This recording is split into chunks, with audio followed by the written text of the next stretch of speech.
Genesis 48. Joseph was told that his father Jacob had become very sick. So Joseph went to see him and took along his two sons Manasseh and Ephraim.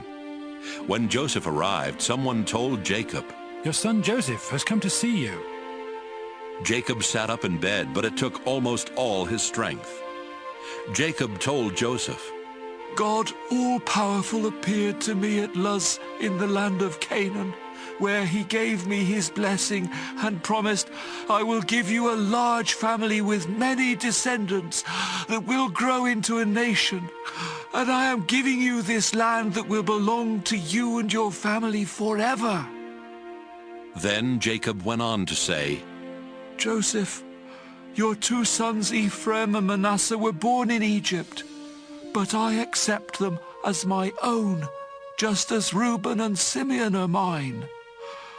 Any children you have later will be considered yours, but their inheritance will come from Ephraim and Manasseh.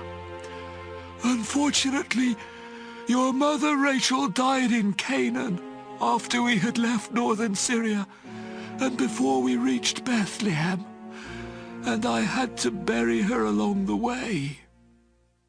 Jacob was very old and almost blind. He did not recognize the two boys, and so he asked Joseph, Who are these boys? Joseph answered, They are my sons. God has given them to me here in Egypt. Bring them to me, Jacob said. I want to give them my blessing. Joseph brought the boys to him, and he hugged and kissed them.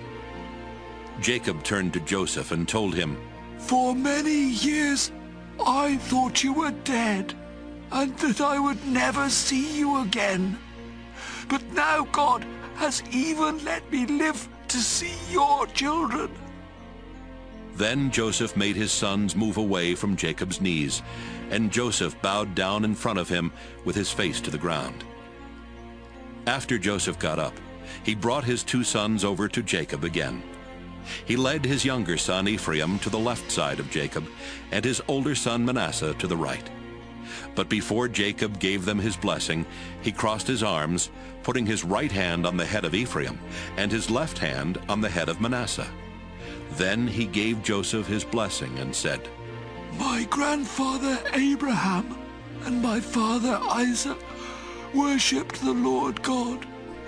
He has been with me all my life, and his angel has kept me safe. Now I pray that he will bless these boys, and that my name and the names of Abraham and Isaac will live on because of him. I ask God to give them many children and many descendants as well.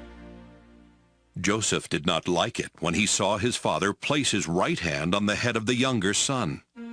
So he tried to move his father's right hand from Ephraim's head and place it on Manasseh. Joseph said, Father, you have made a mistake. This is the older boy. Put your right hand on him. But his father said, Son, I know what I am doing.